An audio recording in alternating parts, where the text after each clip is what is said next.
La vez que tengo el honor, el privilegio de estar en una mesa tan importante como esta y el lugar que tienen estas mesas en el Congreso. Quiero agradecerle profundamente también a Daniel Loza. Le quiero agradecer quien tuvo la idea de proponer mi nombre. Me siento muy honrado y espero llegar hasta el final de lo que he preparado y el tiempo no me juegue una mala pasada.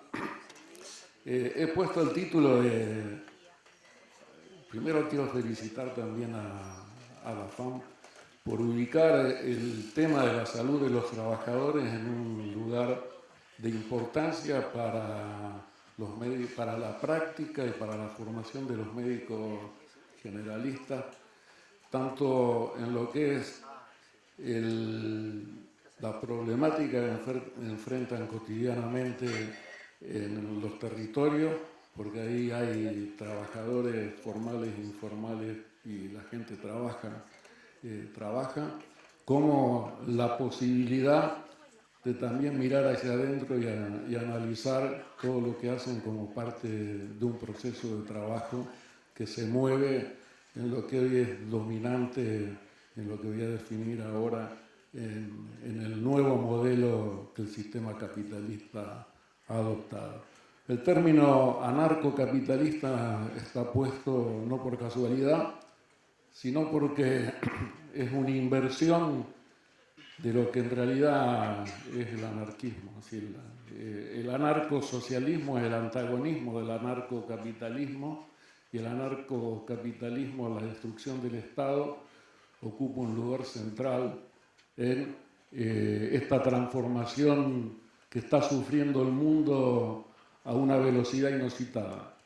Asistimos a la transición del capitalismo productivo financiero globalizado al pasaje al capitalismo cognitivo y de plataforma, dominado por el modelo neoliberal bajo la dirección política de unas derechas ultraderechizadas.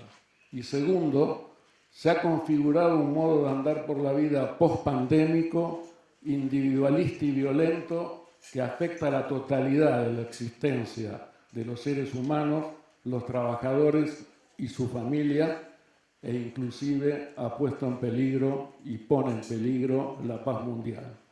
Ambos fenómenos condicionan y determinan la configuración de los procesos productivos, las condiciones medioambientales de trabajo, las políticas y los servicios de salud, los procesos de producción de cuidado y subjetividad, las prioridades de la investigación científica, su aplicación a la práctica de los médicos, psicólogos, enfermeros, ergónomos y demás integrantes de los equipos saludistas y laboralistas.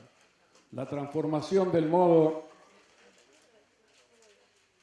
de producción fordista, producción flexible, alargamiento de la jornada de trabajo, disfunción territorial, uberización, han puesto de relieve un aspecto esencial que modifica la tradición respecto de los estudios sobre el trabajo y la salud, haciendo que las exigencias derivadas de los cambios productivos deban ser consideradas un elemento esencial de las condiciones y el medio ambiente del trabajo. El surgimiento de nuevas patologías que afectan cada vez más a los trabajadores, como el burnout, la depresión, el estrés, el moving y el karoshi, la muerte por autoexceso de trabajo, los suicidios, han llevado a la temática de la salud mental por su importancia a ser considerada un problema relevante y prioritario para analizar y resolver. El capitalismo cognitivo y de plataforma es el modo dominante actual tanto de la producción como la distribución, comercialización y acumulación del capital, y coloca en el centro del desgaste de los trabajadores su aparato psicocognitivo y hace que el malestar, el sufrimiento y los trastornos mentales y lo que hemos denominado junto a Marité Colovini los padecimientos del existir. Cuando decimos padecimiento del existir, es a la expropiación que hace el capital en el modo actual, hasta la propia afectividad de los trabajadores y la y la población en general, y dominan hoy el perfil patológico de los trabajadores y la población. El trabajo inmaterial es la base del capitalismo cognitivo y de plataformas. Los trabajadores inmateriales que trabajan en los medios de comunicación, la publicidad, la moda, el marketing, la tele, la informática, la industria del entretenimiento, satisfacen una demanda del consumidor y al mismo tiempo la instituyen. Y nosotros aquí situamos a los trabajadores de la salud, la educación y la justicia. El proceso de comunicación social y su contenido principal, la producción de subjetividad, se vuelve directamente productivo porque en cierta medida produce la producción. La producción de subjetividad deja entonces de ser solamente un instrumento de control social por la reproducción de las relaciones mercantiles y se transforma directamente en productiva porque en nuestra sociedad postindustrial, denomínese tecnofeudalismo o tecnocapitalismo, su objetivo es construir al consumidor y lo construye activamente. El hecho de que el trabajo inmaterial produce al mismo tiempo subjetividad y valor económico demuestra cómo la producción capitalista tiende a invadir toda la vida y supera todas las barreras que separaban, pero también oponían economía, poder y saber. Es un proceso por el cual el conocimiento es privatizado y mercantilizado con el fin de generar ganancias para el capital. En el pasado, este proceso se encargaba gradualmente de apropiarse y privatizar elementos materiales comunes, como los pastizales, la tierra, bosques, fuentes de agua e incluso los servicios. La transformación consiste sobre todo en un cambio de paradigma de la noción de trabajo productivo, donde el saber social general se presenta como una fuerza productiva inmediata. El trabajo vivo produce ya no solamente a partir de la mediación de la máquina, sino en tanto relación social que encarga un saber que no necesita de la dirección del capital para ser efectivo. El capitalismo de plataformas, el actual proceso que se está dando a paso de una nueva modalidad, está basado en la economía digital, la deslocación del trabajo, la precarización acompañada de la vigilancia y el confinamiento permanente. Es una reorganización total del sistema capitalista. Por eso mismo la globalización de la economía, combinada con el fascismo, apunta a la destrucción del Estado y una nueva fase de privatización, la estatalización, la estatalidad de lo nacional y popular en la Argentina para que las pasiones destructivas tengan un efecto totalizador.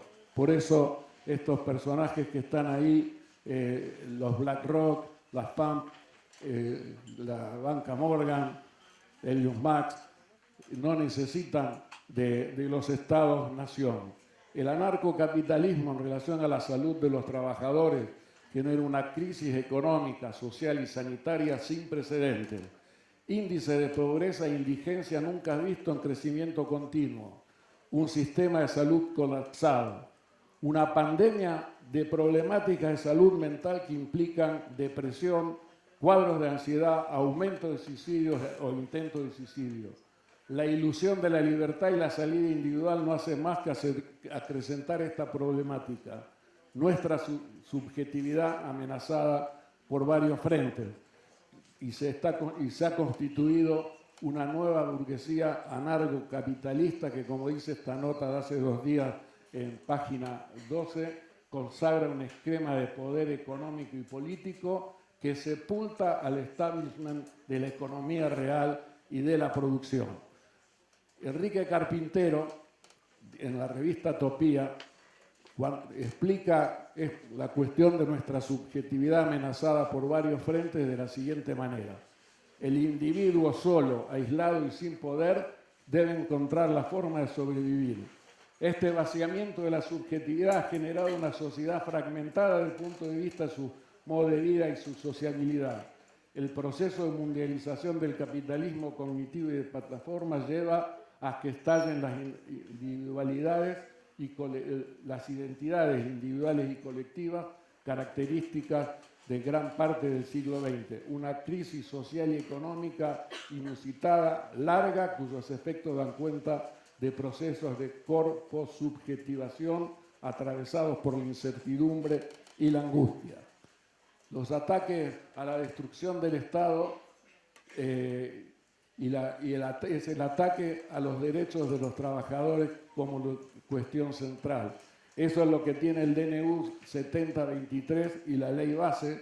Tiene en el centro la reforma laboral antiobrera, un ataque violento a los derechos de los trabajadores, los despidos y los cambios en las condiciones de medio ambiente y de trabajo que hasta hoy eran derechos. Lo último que acabamos de ver es la pérdida de derechos y la concesión a los trabajadores de aerolíneas argentinas y de toda la rama de la aeronavegación. Pero esto también incluye, y por eso me parece que es una cuestión central para los compañeros que ejercen y que trabajan en la medicina general, en los barrios, en los territorios, esto no es exclusivo de los trabajadores formales, esto también afecta y llega a los trabajadores informales y a los desocupados.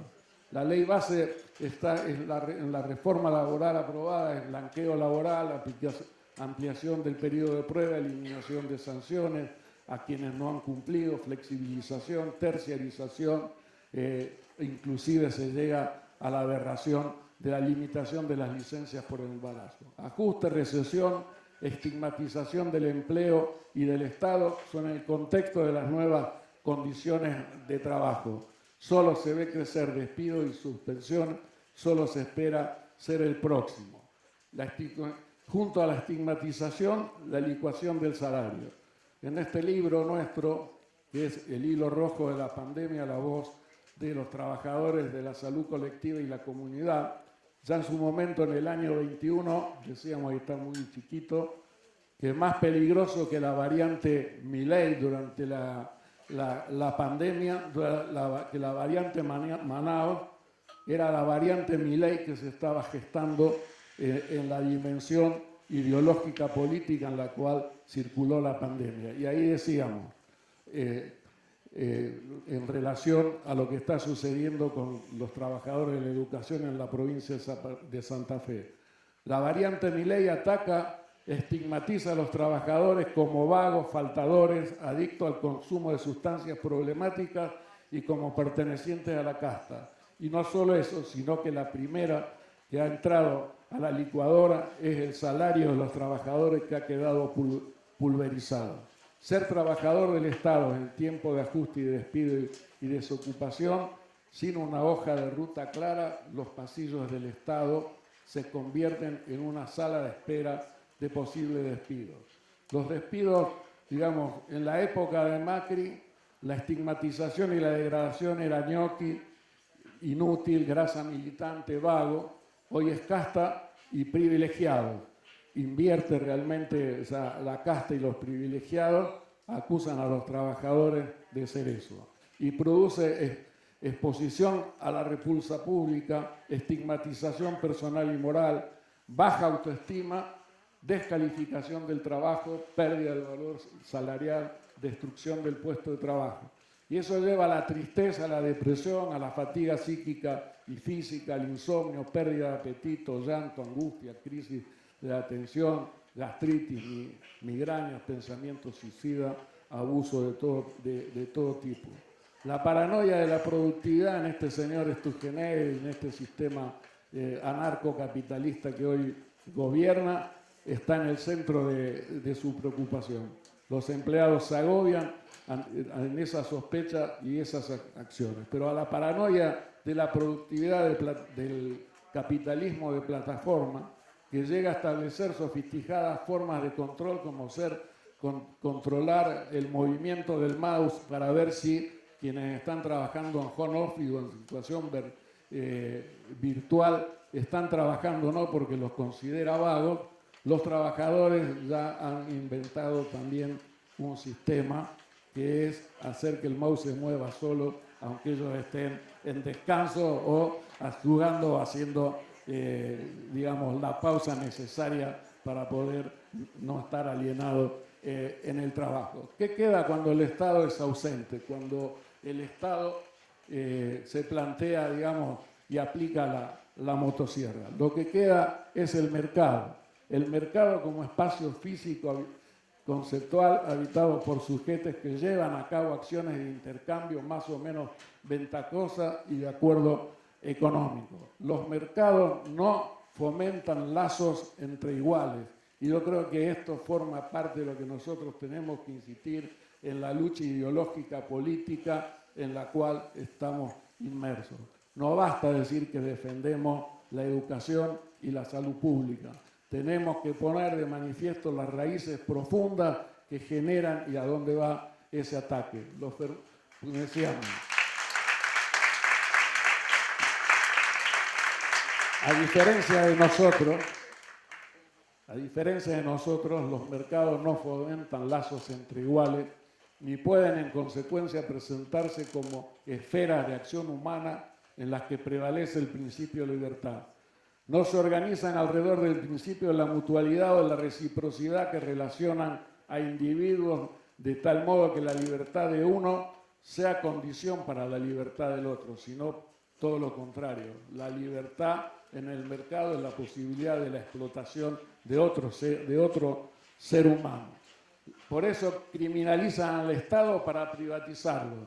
Eso explica expulsar al Estado del propio Estado. Quiere decir expulsar al Estado, expulsar a sus trabajadores. Y eso lo tenemos que tener muy, muy claro. Por eso la salud con esta motosierra, con este anarcocapitalismo, va camino al colapso. Desregulación y motosierra. ¿Qué ha producido esa desregulación? En el último informe de soberanía sanitaria, Prepagas la revancha, nos muestra con claridad ese gráfico. 6 prepagas concentran el 83% de los 6 millones de afiliados, además de decir que esas 6 prepagas son las que monopolizan los llamados prestadores de los servicios de salud en las obras sociales sindicales. Es decir, hacia un proceso de concentración cada vez mayor. Pero ¿saben qué? Esas 6 prepagas son lo mismo que las aseguradoras de riesgo del trabajo, son las mismas 6. Y a su vez son las mismas 6 compañías de seguro que monopolizan todo el seguro de la Argentina y tienen lazos íntimos que terminan en la banca financiera internacional, y sus acciones están y se timbean a través de los 7 grupos de inversiones como BlackRock y compañía, que es por eso el anarcocapitalismo que nos está. Pero han acumulado una ganancia fabulosa en estos primeros 6 meses del gobierno de Milei. Fíjense ustedes cómo aumentó el costo de las prepagas, 145% contra 65% del aumento del salario de los trabajadores de la salud. Tuvieron una rentabilidad del 49% de lo que invirtieron. Y ahora anuncian, argumentando lo que ayer decía Celia o la compañera que habló, siempre ellos, digamos, argumentan como que los costos es lo que los lleva. En realidad, lo que lleva al aumento permanente es la tasa de ganancia calculada que tienen y que tienen que cumplir a rajatabla. Y eso ocurre también con la salud de los trabajadores. Sepan ustedes que las aseguradoras de riesgo del trabajo rechazan el 70% de los reclamos por enfermedades y accidentes de trabajo de los trabajadores, y el resto lo complementa del rechazo la Superintendencia de Riesgo del Trabajo, que es su subgerencia en el Estado. Para ir terminando, a la desregulación y motosierra le oponemos resistencia y movilización. Resistencia y construcción de comunidad como parte sustancial del trabajo vivo en acto de la salud. No me voy a referir a esto, pero me parece central para que ustedes los analicen como trabajadores que son. ¿Qué produce un trabajador de la salud y cuál es el resultado? Está en el libro maravilloso que para nosotros es una especie de Biblia de Tulio y Emerson, por eso no me voy a detener. Sí quiero ir terminando con esto. La locura no es una cuestión personal. Es necesario, en primer lugar, aprender a luchar contra el ocultamiento de nuestro propio trabajo, tanto como del trabajo de aquellos que nos cuidan como sus servicios, lo cual no es poco. El aumento de la presión mental debido a la descalificación, a la estigmatización, a los resultados que se esperan, a la gestión por objetivos, los constantes intercambios en el trabajo, la violencia en el territorio, las instituciones, la deriva del personal que atendemos, la responsabilidad individual, etcétera, agotan, exasperan, enfurecen a casi todas las personas en actividad laboral. Estas degradaciones de las condiciones de trabajo son el contexto de las brutales descompensaciones psíquicas individuales que se presentan y traducen, entre otras cosas, en desinterés, ausentismo y expulsión y renuncia al trabajo. Hay que hacerse estas preguntas, compañeros médicos generalistas. ¿Cómo haces lo que haces y qué te hace lo que haces? Y hacerse esa pregunta a cada una de las personas que vienen a nuestra consulta para poder desocultar lo que está oculto en el trabajo como consecuencia de la alienación que el sistema nos lleva y que impide ver el lugar central que tiene el trabajo. Si esto no es suficiente, dice Liz Guignard, ¿qué es lo más difícil, lo que resulta más costoso a nivel psíquico? ¿Qué es lo que hace que la gente se enferme en el trabajo? ¿Cómo hace la gente para adaptarse a condiciones a veces muy tremendas en el ámbito laboral? La proliferación de los términos referidos a acoso moral o acoso laboral es en rigor un proceso de producción de modernas figuras retóricas que ocultan un problema más denso y complejo.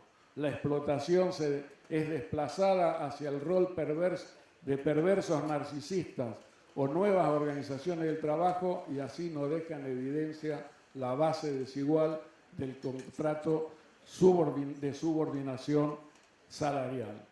Insistimos que la subjetividad está amenazada por el exceso de realidad que atraviesa a todos los trabajadores y la población. El traumatismo generalizado es parte de nuestra subjetividad como trabajadores. No estamos en una torre de marfil. El exceso de realidad en la clínica y en la vida nuestra. Cuando mayor es el exceso y menor el espacio soporte, mayor es el traumatismo. Por eso es fundamental que estructuremos, organicemos y planifiquemos ese espacio soporte para nosotros y para los sujetos de nuestra atención, que es la población. La precarización no es solo económica, también es subjetiva. La respuesta unilateral biologicista tiene la ilusión cientificista que puede profundizar los aislamientos y la violencia destructiva y autodestructiva. Los diversos malestares subjetivos tienen forma de tramitarse, así como la respuesta neofascista de promover el odio a un semejante profundiza los malestares, la violencia destructiva y autodestructiva, la respuesta unilateralmente biologicista tiene la ilusión cientificista que puede profundizar los aislamientos y las violencias. La cuestión es cómo podemos construir dispositivos en salud colectiva que sean espacios soportes de ese contexto.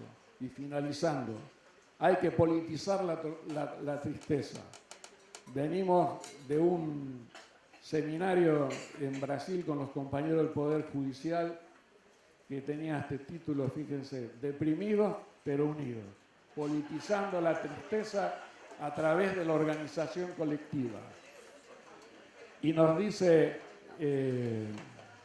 Melanie Klein, es tiempo de reparar.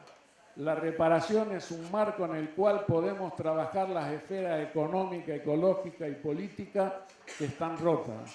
Es un derecho y a la vez un trabajo cívico, militante e intergeneracional. Es la práctica de rehacer, reparar, reemparejar las cosas entre el corazón y la mente, los individuos, sus colectividades, los humanos y el mundo natural.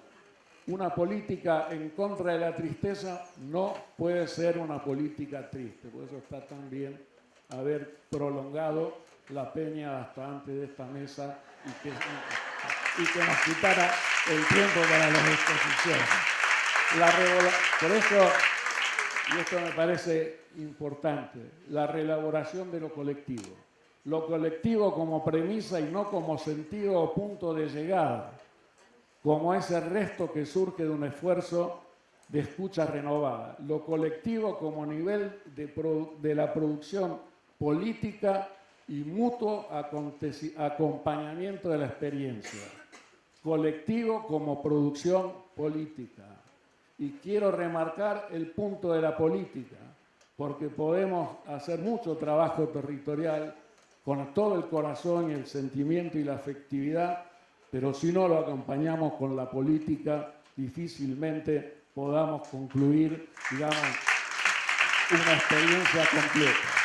Y quiero terminar